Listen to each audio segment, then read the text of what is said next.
Dando prosseguimento à nossa disciplina Introdução à Missiologia, nós vamos falar um pouquinho sobre grupos étnicos. Em termos gerais, grupo étnico é um grupo sociológico significativamente grande de pessoas conscientes de partilharem um vínculo comum. Isso é um grupo étnico, é um agrupamento, é um ajuntamento de pessoas significativamente grande. Não pode ser 2 ou 3 pessoas, não forma um grupo étnico, não pode ser apenas uma família, é um grupo sociológico significativamente grande. Esse tamanho vai de mini povo a povos maiores, a megapovos, mas é um grupo significativo de pessoas conscientes, têm consciência de que tem um vínculo comum. Sanguíneo, linguístico, cultural, religioso, existem vínculos que são muito fortes e são comuns a este povo. Desde os tempos bíblicos, desde a confusão das línguas que nós nos referimos na aula anterior, lá na Torre de Babel, até hoje, os grupos étnicos eles são considerados principalmente em termos de tribo ou casta. Na história moderna, com o surgimento do nacionalismo, da crescente urbanização, tem obscurecido um pouco essa distinção entre os povos. Mas essas diferenças ainda persistem e podem constituir a grande barreira ou uma grande barreira, ao mesmo tempo que pode constituir uma boa oportunidade para a difusão do Evangelho. A Bíblia, desde o Gênesis, ela vai falando de diferentes tipos de povos, de diferentes grupos étnicos, apenas para ilustrar.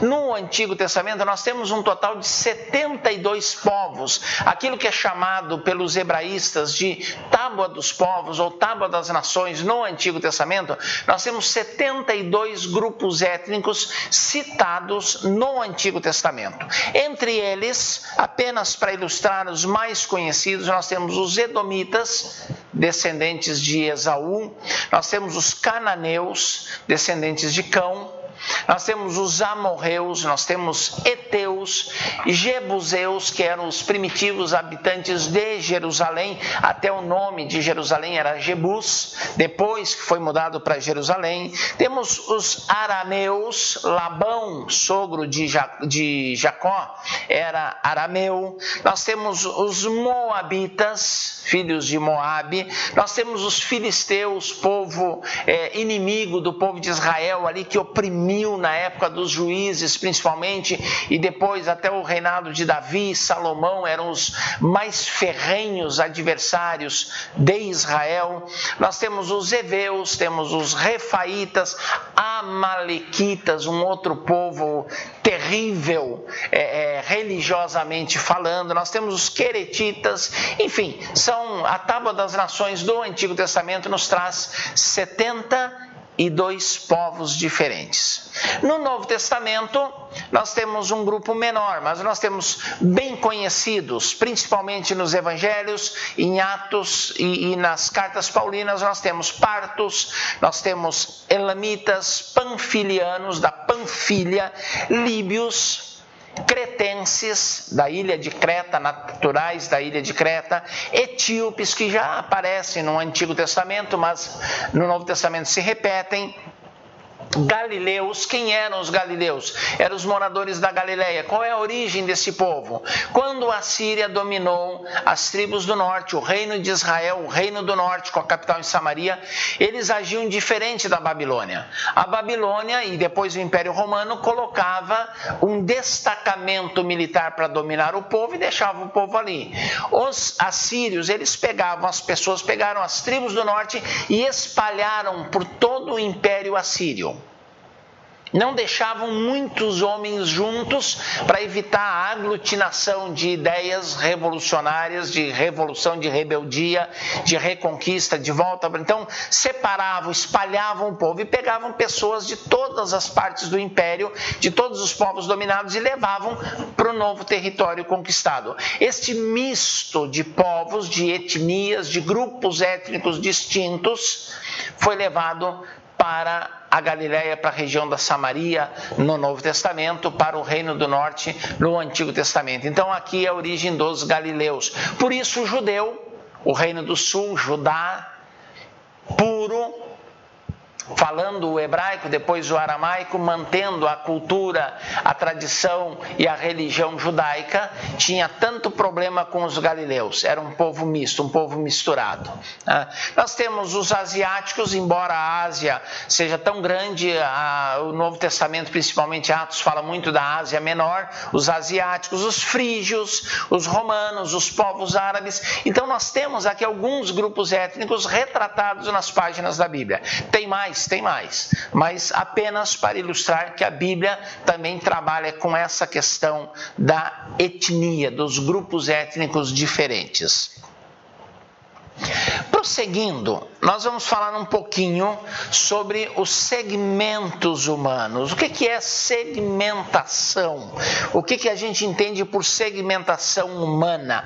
Dentro do contexto missiológico, segmentação é muito importante. Segmentação é o processo de dividir a população do mundo em pequenos grupos úteis para desenvolver estratégias missionárias que facilitem a evangelização.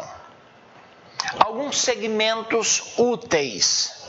Nós vamos falar de países, vamos falar de cidades. São a segmentação para você, por exemplo, quando você fala em China, ou você fala em África, é muita gente, são muitas etnias, são muitas culturas, são muitas línguas. Então, para facilitar a evangelização, o trabalho de missões, é feita uma segmentação. Dentro da segmentação, então nós temos povos, países, povos e cidades. O que são países, inicialmente? Os países são entidades geopolíticas. Entidades geopolíticas com um governo estabelecido. As Nações Unidas conta hoje com 193 países membros. São países imensos como a China, o maior país do mundo, e países minúsculos como o Estado do Vaticano, o menor país do mundo. O Vaticano não é apenas a sede da Igreja Católica Romana. Em termos de segmentação, o Vaticano é um país, é uma unidade geopolítica com um governo próprio dentro da Itália, dentro da cidade de Roma, mas o Vaticano é um país com 23 quilômetros quadrados, é o menor país do mundo. Então, países, hoje nós temos 193 países independentes, membros da ONU. No total, temos 212 países, mas independentes e membros da ONU, 193. É uma segmentação. Depois, nós temos, além dos países, nós temos o povo. O que é um povo? Um povo é um grupo de indivíduos, socialmente falando, lembram da etnia? Etnia e povo. Então é a mesma coisa. Um povo é um grupo de indivíduos, socialmente falando, significativamente grande, que tem uma afinidade comum porque partilham o mesmo idioma, a mesma religião, residem na mesma região, profissão, classe social, casta ou situação. É uma combinação de fatores que torna esse povo homogêneo. Então isto é povo. País é uma coisa, povo é outro. E aí nós vamos para as cidades. Dentro das cidades existe também uma diferenciação em termos de missões que facilita ou dificulta o trabalho missionário dependendo do contexto. Nós temos a metrópole. O que é uma metrópole? Uma metrópole é uma cidade com uma população acima de 100 mil habitantes. Nós estamos hoje em Cascavel. Cascavel é uma metrópole. Nós temos aqui ao lado Guaraniaçu, é uma cidade pequena. Nós temos Toledo, é uma cidade. Cascavel é uma metrópole. Foz do Iguaçu é uma metrópole. Nós temos, entre Cascavel e Foz, nós temos Céu Azul, nós temos Matelândia, temos Medianeira, São Miguel, Santa Terezinha, são cidades. Metrópoles são cidades importantes pela sua população. 100 mil ou mais habitantes formam uma metrópole. E aí nós temos a megacidade, que é uma metrópole ou uma cidade com uma população acima de 1 milhão de habitantes. Isso aqui é importante, gente. Normalmente, a megacidade, ela oferece maior facilidade para a propagação do evangelho. Quanto menor a cidade, maior a dificuldade. Por quê? Porque o controle governamental, social, religioso é mais rígido. É um grupo menor de pessoas. Qualquer indivíduo de fora é percebido imediatamente. Numa metrópole ou numa megacidade, isso passa mais despercebido. O missionário estrangeiro se dilui, se eu posso usar essa ilustração, esse termo, se dilui no meio daquela população gigantesca e passa despercebido. É mais fácil anunciar o evangelho ou pelo menos se estabelecer numa metrópole ou numa megacidade do que numa cidade pequena. E se nós pensarmos estrategicamente, a penetração do evangelho num país, ela sempre é mais fácil começando numa metrópole ou numa megacidade. Dali se espalha para o interior. Quando você começa no interior, você tem dificuldades de fazer essa transposição, essa transição interior, cidade pequena, metrópole ou megacidade ou megalópole, como também se chama. Se você começa lá, a língua, os costumes, tal, é mais fácil se difundir para o interior do que o caminho contrário. Ainda falando de segmentação, nós vamos falar um pouquinho sobre os tipos de povos. São diferentes tipos. O que é um povo, por exemplo, etnolinguístico?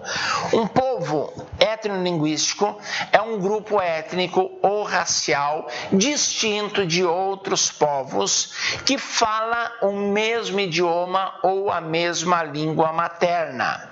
Ele pode se encontrar dentro de um país ou em vários países. Por exemplo, se nós pegarmos a etnia, o grupo étnico Guarani, que vem do tronco etnolinguístico Tupi-Guarani, no Brasil, mas pensando apenas no Guarani, nós temos indígenas da etnia Guarani no Brasil, nós temos indígenas da etnia Guarani no Paraguai e nós temos indígenas da etnia Guarani na Argentina. 3 países geopoliticamente falando, mas é um só povo etnolinguístico, porque os guaranis do Paraguai, os guaranis da Argentina e os guaranis do Brasil falam o mesmo guarani. Falam a mesma língua, são do mesmo tronco etnolinguístico, têm a mesma língua materna. Então, por exemplo, os Tedas do Chad, nós temos 200 mil Tedas vivendo num país chamado Chad, 16 mil vivendo na Líbia e 40 mil vivendo no Níger. É um povo que está espalhado entre países diferentes, mas é um mesmo povo. Outro exemplo, na Guiné nós temos os Sussus, 800 mil vivem na Guiné. 140 mil vivem em Serra Leoa e 4 mil na Guiné-Bissau e 25 mil no Senegal. 4 países, mas um só povo, vivendo os mesmos costumes, a mesma religião e principalmente a mesma língua. Por isso, então, chama-se povo etnolinguístico. Para alcançar esse povo, você precisa falar a língua. Você vai trabalhar com os guaranis do Brasil, você tem condições, você aprendeu a língua, você pode mudar depois para o Paraguai e evangelizá-los, você vai falar a mesma língua. Não é o português e o espanhol, é o guarani, que é peculiar a ambos, que é natural, que é a língua materna dos grupos, porque é um grupo só na realidade. Do grupo em 2, 3 países, ou até mais às vezes. Nós temos ainda o mini-povo e o megapovo. O megapovo é um grupo etnolinguístico etnolinguístico com uma população acima de 1 milhão de habitantes. Na África, principalmente, nós temos vários megapovos. Na China, nós temos, na Índia, nós temos megapovos. São grupos etnolinguísticos com mais de 1 milhão de habitantes, mais de 1 milhão de indivíduos. E o mini-povo é um povo etnolinguístico, só que ele é menor. É um grupo que tem poucas pessoas. Do ponto de vista evangelístico, é muito mais fácil você trabalhar com um megapovo do que você trabalhar com um mini-povo. Por quê? Você tem mais indivíduos, você tem maiores oportunidades. Você aprende a língua para falar com 1 milhão de pessoas. E você aprende um idioma para falar com 300 pessoas. Quer dizer, o alcance é muito maior. Estrategicamente, começa-se com o megapovo, a não ser uma orientação divina específica no sentido contrário. O mini-povo também é chamado de povo unimax. Tá? Por exemplo, os mouros brancos da Mauritânia, tá? É um megapovo. Os mouros negros da Mauritânia é um mini-povo.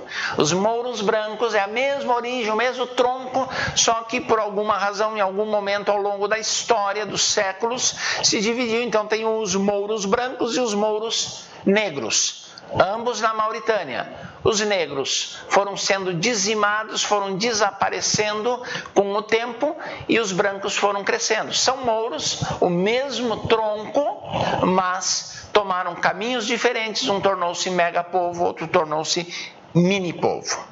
E ainda para a gente entender um pouquinho, existe o povo socioeconômico. Esse não é um grupo étnico. O socioeconômico, o povo socioeconômico é um grupo cujos membros se sentem vinculados por algum tipo de afinidade ligada à classe econômica, à profissão, ao bairro, ao hobby, à orientação política, à orientação religiosa. Então, são alguns fatores socioeconômicos que definem esse povo. Por exemplo, nós temos em algumas cidades, bairros ou vilas, como são chamados, exclusivamente militares.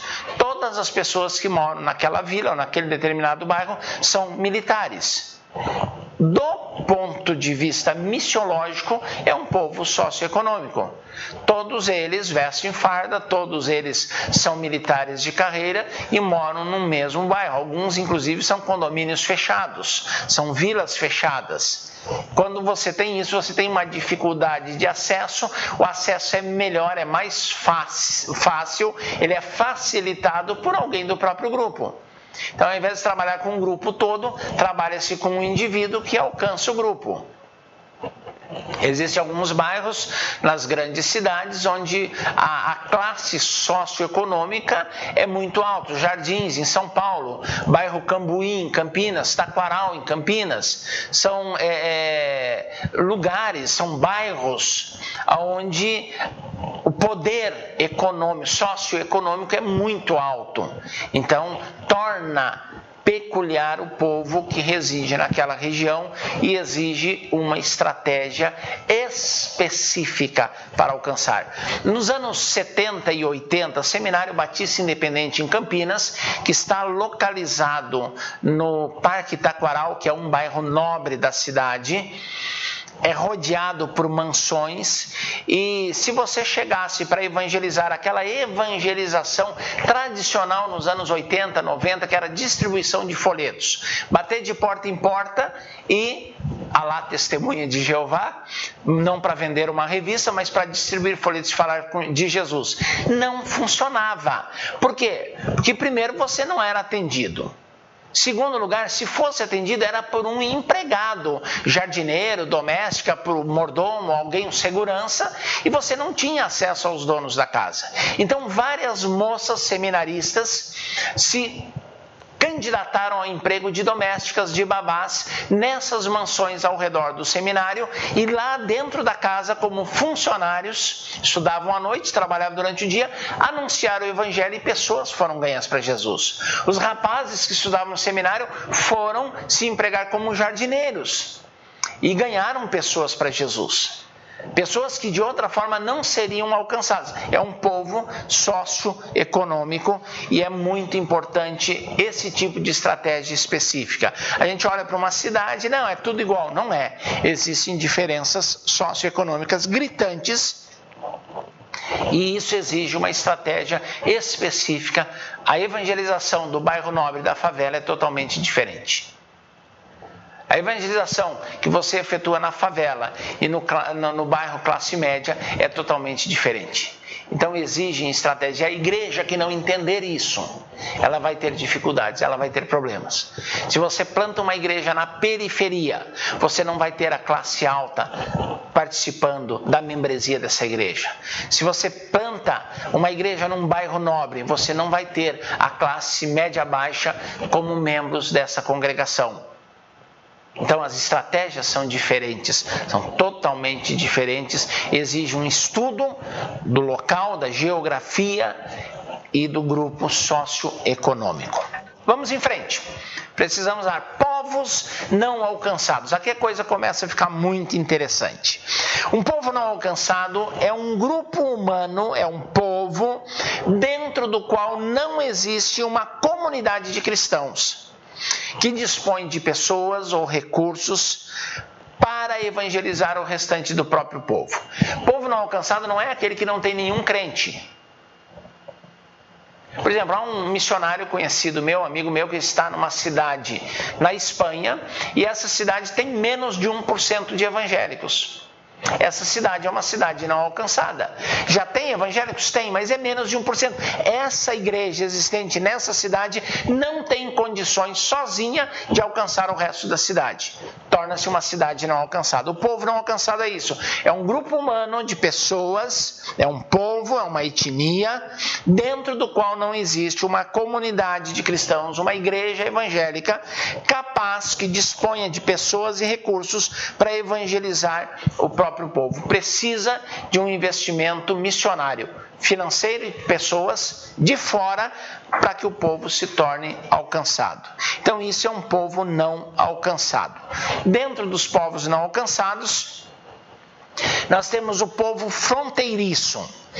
Esse termo enfatiza a necessidade de alguém que atravesse as barreiras culturais ou linguísticas que separam o povo dos demais, onde já existe uma igreja que pode alcançar. O povo fronteiriço tem uma igreja perto, tem um grupo de cristãos perto, próximo, na fronteira, próximo geograficamente, próximo culturalmente, próximo linguisticamente.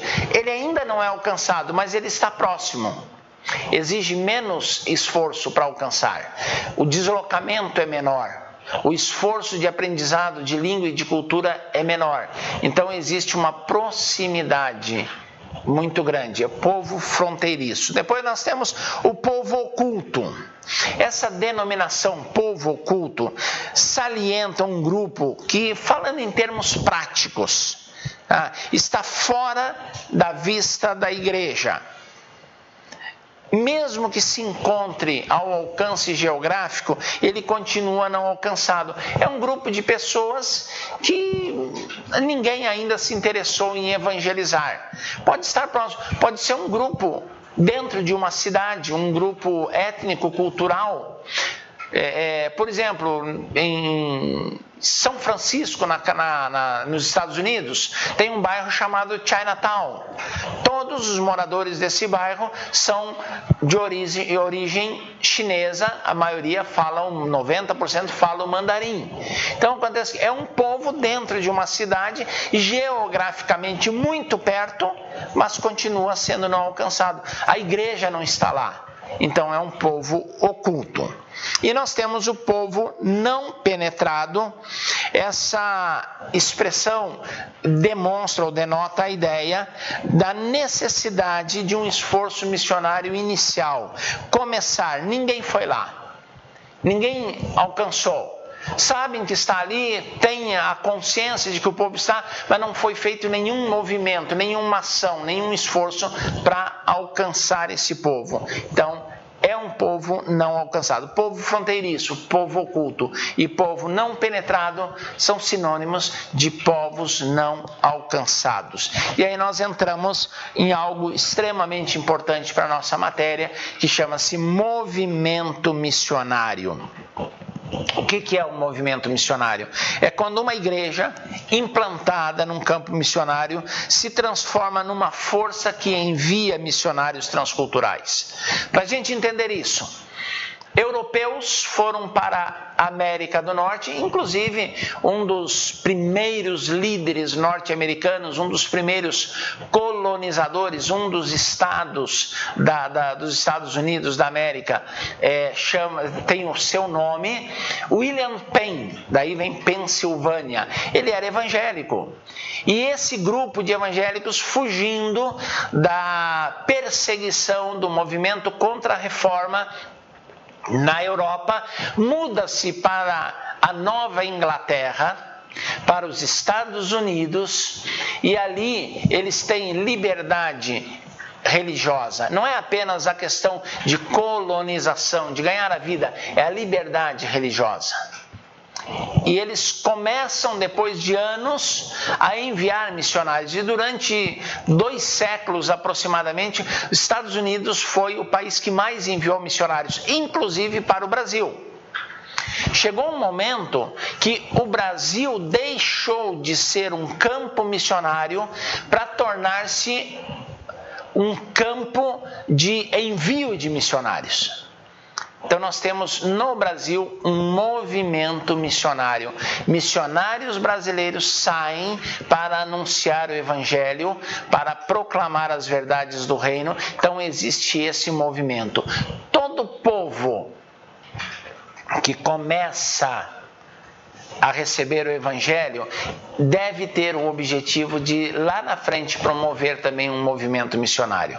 As pessoas recebem o Evangelho, envolvem-se com a palavra, formam a sua igreja, formam a sua liderança, uma igreja autóctone e uma liderança autóctone, e depois, apaixonados por missões, com o coração aquecido por missões, começa também a enviar missionários. A esse processo se dá o nome de movimento missionário. E a minha pergunta, para finalizar esse bloco de aula, é a seguinte: você faz parte desse movimento missionário? A sua igreja faz parte do movimento missionário? A sua denominação tem um movimento missionário no seu seio, no seu interior? É uma denominação missionária? Brasil não é mais campo de missões, embora nós ainda tenhamos, como veremos mais adiante, alguns campos específicos, mas o Brasil como um todo, como unidade geopolítica, deixou de ser campo missionário para se tornar uma igreja com um movimento missionário estabelecido, consistente, forte e em constante expansão. Que Deus nos abençoe e que a gente possa realmente fazer parte desse grande movimento missionário mundial, anunciando o Evangelho até que ele venha.